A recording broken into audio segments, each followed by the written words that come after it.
आज हम श्रद्धेय द्वारा रचित युग गीता के भाग 4 में से अध्याय 3 का अध्ययन कर रहे हैं।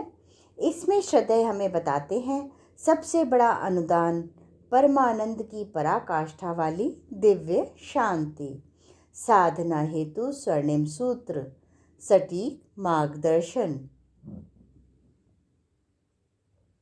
इसमें श्रद्धेय बताते हैं 14वें श्लोक के ये 6 सूत्र किसी भी ध्यान की कक्षा में प्रवेश करने वाले साधक के लिए अत्यधिक महत्वपूर्ण हैं। पुनः इन्हें समझ लें तो आगे के प्रतिपादनों को समझना आसान हो पाएगा। प्रशांतात्मा विगतभीर ब्रह्मचारी व्रते स्थितः मनः संयम्य मच्चित्तो युक्त आसीत मत्परः। प्रशांत आत्मा के माध्यम से अंतः विक्षोभों पर विजय प्राप्त कर अपने मन अंतःकरण को शांत बना लेना चाहिए। जिस अंतःकरण में जितनी गहरी शांति होगी वहाँ शक्ति भी उतनी ही सघन होगी। श्री गीता में अन्य स्थान पर श्री कृष्ण कहते भी हैं, अशांतस्य कुतः सुखम, अर्थात अशांत को सुख कैसे मिलेगा, शांति होगी तभी तो उस परम सत्ता से प्रेम हो पाएगा। शांति वह धुरी है जहाँ सभी आध्यात्मिक गुण स्वतः चले आते हैं। हमें प्रार्थना करनी चाहिए कि जिनके लिए हमारे मन में द्वेष भाव हैं अथवा जो हमसे ईर्ष्या करते हैं उनके लिए भी हम शांति की प्रार्थना कर रहे हैं। शांति निस्तब्धता ही नहीं, वह घनीभूत ऊर्जा है जो मनुष्य को रूपांतरित कर देती है। विगत भी का अर्थ है हमें सभी प्रकार के डर से मुक्त होकर ध्यान करना चाहिए। जो भयभीत है ज्ञात अज्ञात कारणों से, वह स्वतः परमात्म चेतना के अंदर प्रवेश का मार्ग बंद कर देता है। हमें इस संसार में निर्भीक भाव से जीना सीखना चाहिए। जितना भय से हम दूर हटेंगे उतना ही परमात्मा के निकट आएंगे। जितना प्रभु के निकट आएंगे हम निर्भय होते जाएंगे। भयभीत वही हो सकता है जिसका मनोबल कमज़ोर हो अथवा जिसने कभी गलत कार्य किए हों एवं वे सतत अचेतन से उभर कर आते रहते हों। हम अपने को प्रभु को समर्पित कर निर्भय हो ध्यान की ऊर्जा से युक्त हो सकते हैं। ब्रह्मचारी व्रते स्थितः की बात जब प्रभु कहते हैं तो उनका आशय है ब्रह्मचर्य में स्थित होकर अपनी मना इंद्रियों पर पूर्णतः नियंत्रण स्थापित कर विचार संयम, समय संयम, अर्थ संयम एवं इंद्रिय संयम का पालन कर हम ब्रह्मचर्य में स्थित हो सकते हैं। शरीर से ब्रह्मचर्य का पालन एवं मन में कुत्सित विचारों का पोषण, काम वासना प्रधान चिंतन से तो ब्रह्मचर्य में स्थित हुआ ही नहीं जा सकता। ब्रह्म रूप में विद्यमान परमात्मा में पूर्णतः विराजमान व्यक्ति कभी अपने ब्रह्मचर्य व्रत से च्युत नहीं होता। मनः संयम्य अर्थात मन को संयत करना, चित्त को संसार से सर्वथा हटाकर केवल परमात्मा के स्वरूप में चिंतन को नियोजित कर देना। मन कभी भूतकाल की ओर भागता है, कभी भविष्य की चिंता में उद्विग्न हो जाता है। योगाभ्यास इसी का नाम है कि हम वर्तमान में ही रहें एवं मन को परमात्मा में ही लगाने का प्रयास करें। मच्चितः कहकर श्री कृष्ण कह रहे हैं संयमित मन को सच्चिदानंद घन परमात्मा में ही लगाएं। हमारे लक्ष्य हो परमात्मा का चिंतन, ना कि संसार का चिंतन। यह संसार तो नष्ट होने वाला है।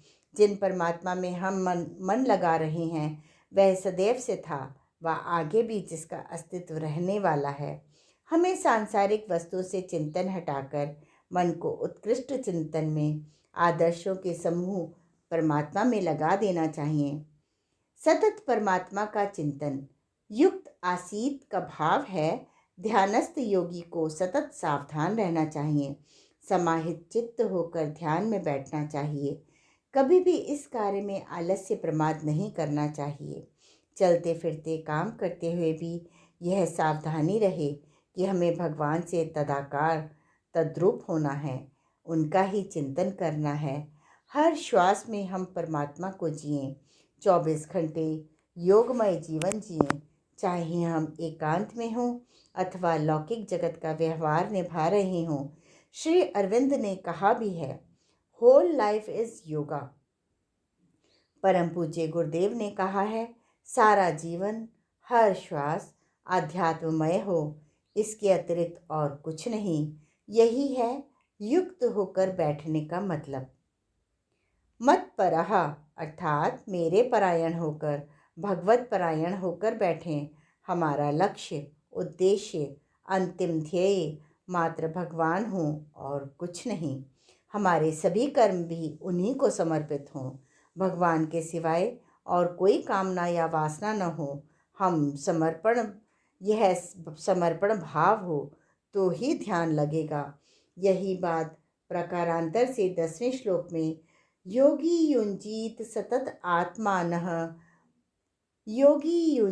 सतत आत्मानं रहसि स्थितः के माध्यम से प्रभु पहले भी कह चुके हैं। इसकी व्याख्या भी की जा चुकी है। अगले श्लोक में योगेश्वर कहते हैं, युञ्जन्नेव सदात्मानं योगी नियत मानसः शांतिं निर्वाण परमां मत संस्थामधिगच्छति। शब्दार्थ इस प्रकार है, योगी पुरुष, योगी इस प्रकार एवं निरंतर सदा अपने मन को आत्मानम समाहित कर परमात्मा में लगाकर, युंजन संयत मन द्वारा मन पर अधिकार स्थापित कर, नियत मानसः मुझ में सम्यक स्थिति वाली मेरी स्वरूपता की प्राप्ति स्वरूप मत संस्थाम परम निर्वाण की नित्य शांति जो है, उसको निर्वाण परमाम शांतिम प्राप्त हो जाते हैं। अधिगच्छति भावार्थ इस प्रकार हुआ, वश में किए हुए मन वाला योगी इस प्रकार अपनी आत्मा को निरंतर मुझ परमेश्वर के स्वरूप में लगाता हुआ मुझ में स्थित ऐसी शांति को प्राप्त होता है जो परमानंद की पराकाष्ठा रूप है एवं परम निर्वाण मोक्ष में विलीन होती हैं। सबसे बड़ा अनुदान। ऊपर वर्णित 6 सूत्रों को जीवन में उतारने वाले व्यक्ति को सबसे बड़ा अनुदान मिलता है, परमानंद की पराकाष्ठा वाली शांति। यह दिव्य शांति उसी को मिल पाती है जो नियत मानसः अर्थात संयत मन वाला होता है तथा युंजन अर्थात परमात्मा में चित्त लगा पाता है। इस ऊर्जा युक्त शांति में परम तत्व से साधक का साक्षात्कार हो जाता है और वह लोभ, मोह, अहम की 3 बेड़ियों से मुक्ति पाकर निर्वाण मोक्ष रूपी आज़ादी को प्राप्त होता है।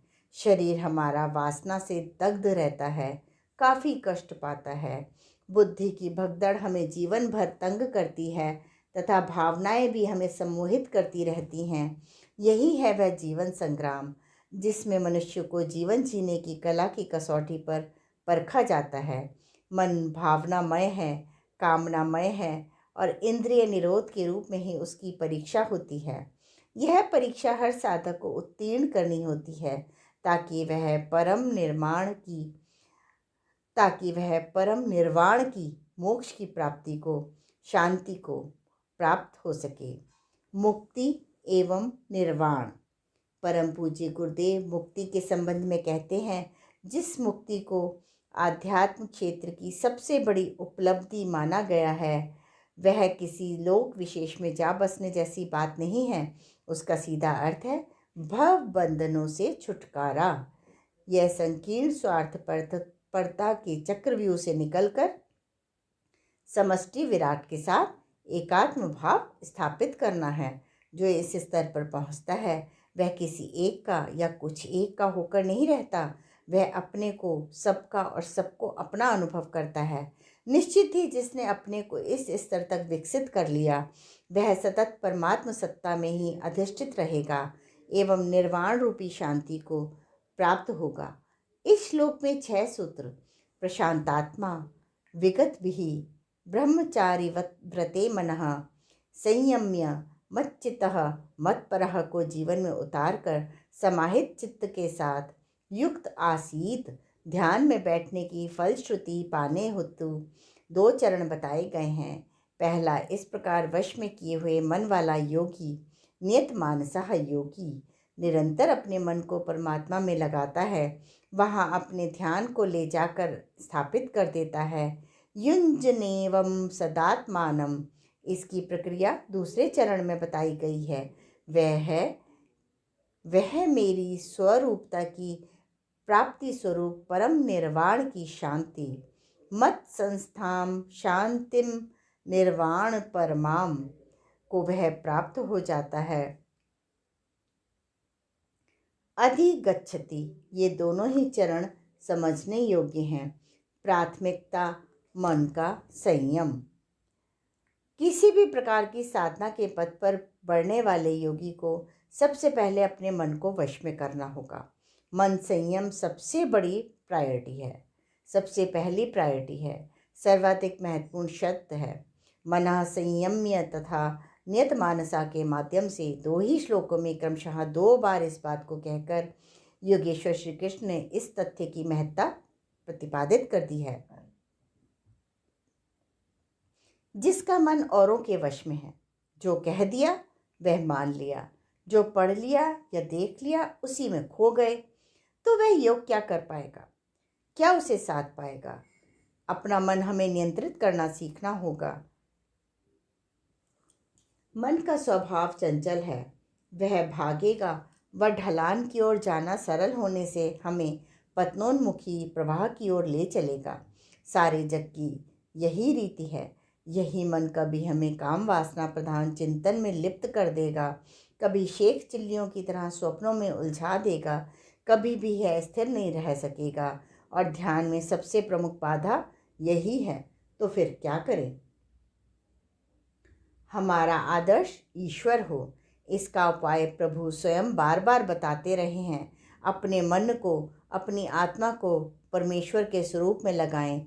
आदर्शों, श्रेष्ठ वृत्तियों, सद्गुणों के समुच्चय परमात्मा के चिंतन में मन को सदैव निरत रखें। स्वाध्याय द्वारा, स्मरण द्वारा, प्रभु कार्यों में लगे रहकर, अपने अंदर उनके लिए प्रीति जगाकर, अपनी परमात्म सत्ता में उनको मन को नियोजित करने की कला सीखनी चाहिए। परमात्मा साकार भी है, निराकार भी है, ब्रह्म रूप में भी है, पर ब्रह्म की परम चेतना रूप में भी।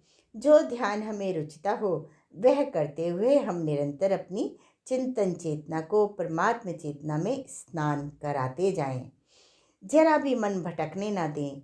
ध्यान स्वयं अपने आप के साथ किए जाने वाला एक परीक्षण है और एक योग पिपासु को, शांति की इच्छा रखने वाले को अपने भीतर ही से सफलतापूर्वक पूरा करना होगा।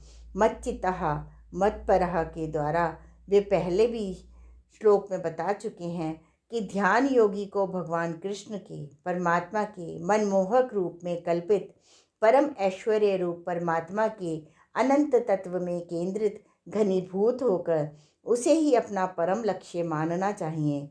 वही हमारा एकम एव आदर्श होना चाहिए।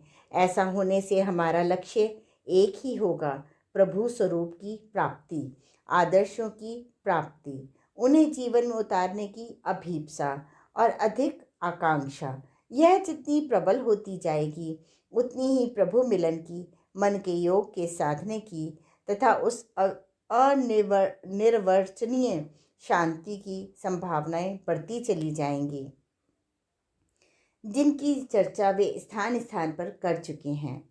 निर्वाण तक ले जाने वाली परम शांति, निर्वाण की ओर ले जाने वाली परम शांति तब प्राप्त होती है जब चित्त पूर्णतः संयत हो, कामना मुक्त हो, आत्मा में स्थित हो गया हो।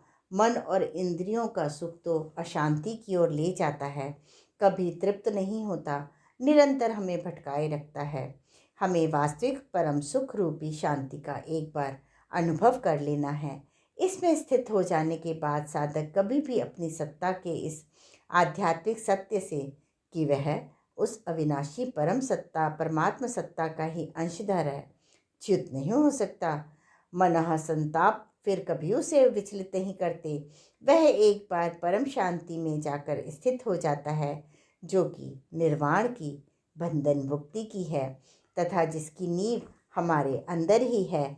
इसलिए योग के साधक को तब तक निरंतर प्रयास करते रहना चाहिए जब तक वह इस मुक्ति को प्राप्त न हो जाए, उसे इस ब्रह्म निर्वाण का आनंद सदा के लिए ना मिल जाए। जीवित रहते हुए भी वह अहंता, वासना, तृष्णा के प्रलोभनों से दूर प्रसन्न मन से इस संसार में मुक्त विचरण करता है, सदैव शांत बना रहकर औरों को भी शांति बांटता है। इसके पूर्व द्वितीय अध्याय में प्रभु कह चुके हैं, सांख्य योग में कह चुके हैं, स शांतिम आपनोति न काम कामी। वही पुरुष परम शांति को प्राप्त होता है, भोगों को चाहने वाला नहीं। तथा निर्ममो निरअहंकारः स शांतिम अधिगच्छति। जो समस्त कामनाओं को त्याग देता है, अहंकार रहित निष्प्रिय जीवन जीता है, वही शांति को प्राप्त होता है। निष्काम कर्म योग का शिक्षण योगेश्वर श्री कृष्ण का सतत एक ही उद्देश्य चल रहा है, उस शांति को प्राप्त कराने के लिए, जो कि अर्जुन ही नहीं हर दिव्य कर्मी के लिए अनिवार्य है। बिना शांति प्राप्त किए बड़े बड़े काम नहीं किए जा सकते। शांति प्राप्ति हेतु निष्काम कर्म समझाने के लिए प्रभु ने यज्ञ जीवन जीने की बात कही और एवं फिर ज्ञान के महत्व पर लाकर उसे स्थित कर दिया। ज्ञानम लब्ध्वा पराम शांतिम आचिरेणाधिगच्छति। ज्ञान को प्राप्त होकर जितेंद्रिय श्रद्धावान मनुष्य बिना किसी अवलंबन के, बिना किसी विलंब के तत्काल ही भगवत प्राप्ति रूपी शांति को, परम शांति को प्राप्त हो जाता है।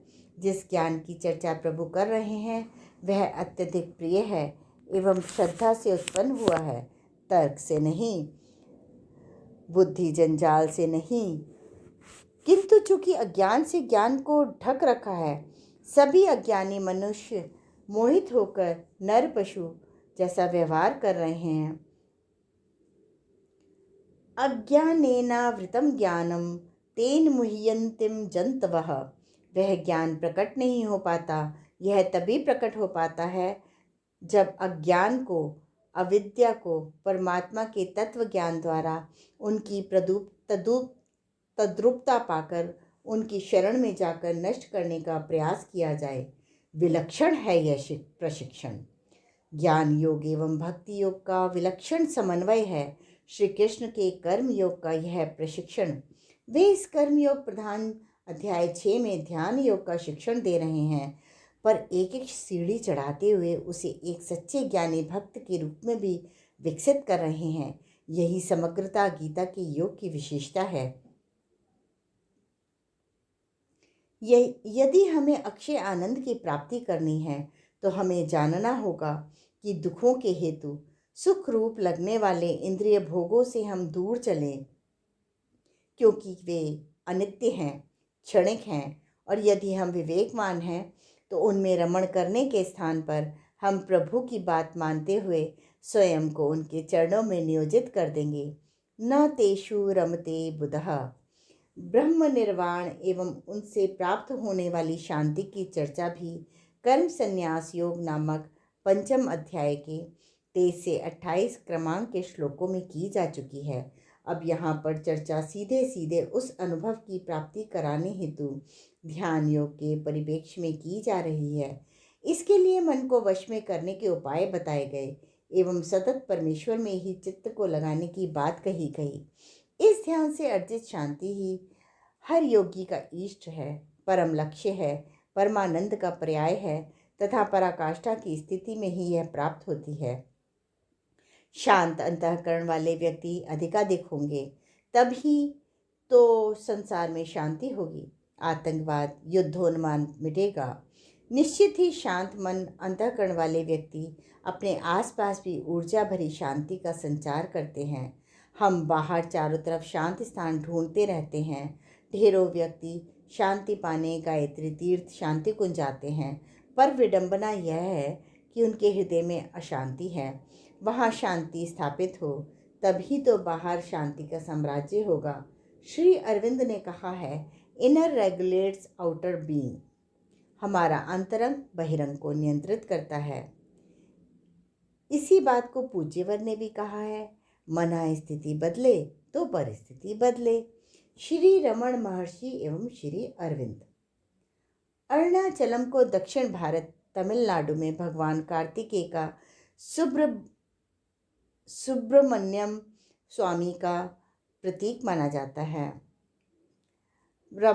रमण महर्षि 17 वर्ष की उम्र में वहीं जाकर विराजमान हो गए। उनके वहाँ मौन साधना करने से उस शांति का साम्राज्य स्थापित हो गया, जिसकी चर्चा पॉल ब्रंटन ने इन सर्च ऑफ सेक्रेड में की है। तिरुवन्नमलाई जिले का यह आश्रम आज महर्षि रमन के ना होने पर भी उसी तरह शांति से युक्त है। कहते हैं इस आश्रम में कभी वन्य पशु, हिंसक जीव सभी साथ रहते थे। अंदर शांति होने के बाद असाधारण चमत्कार पैदा होता है। श्री अरविंद जिन दिनों पांडिचेरी में थे, समुद्री तूफानों से सारे भवन हिल उठते थे। एक बार ऐसा तूफान आया, श्री अरविंद कक्ष में ध्यान कर रहे थे। श्री माँ भागी भागी आई कि खिड़कियाँ खुली होंगी, बंद कर दें, पर उन्होंने देखा कि वे सोफे पर ध्यानस्थ थे। समाधि की स्थिति में निरोधवरण को सावित्री लिखा रहे थे। बाहर तूफान था, पर श्री अरविंद के कमरे में निस्तब्ध शांति थी। एक भी तिनका उड़ नहीं रहा था। निरोधवरण ने बांस में कपड़ा बांधकर खिड़की के बाहर निकाला। देखा कि कक्ष से 10-15 फीट दूरी तक तूफान अप्रभावी था। कपड़ा हिला तक नहीं।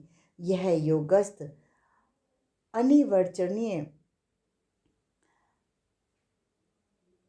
अनिर्वचनीय शांति से युक्त श्री अरविंद की योग साधना की फलश्रुति थी, प्रत्यक्ष चमत्कार था। हम सब भी इसी तरह की शांति से भर जाएं, सारी जगती के ताप को शांत कर दें, ऐसी साधना हमारी हो। यही योगेश्वर की इच्छा है। आज के स्वाध्याय का क्रम यहीं समाप्त होता है। अगले क्रम में श्रद्धेय हमें युक्ताहार विहारस्य युक्त चेष्टस्य कर्मसु के बारे में बताएंगे। धन्यवाद।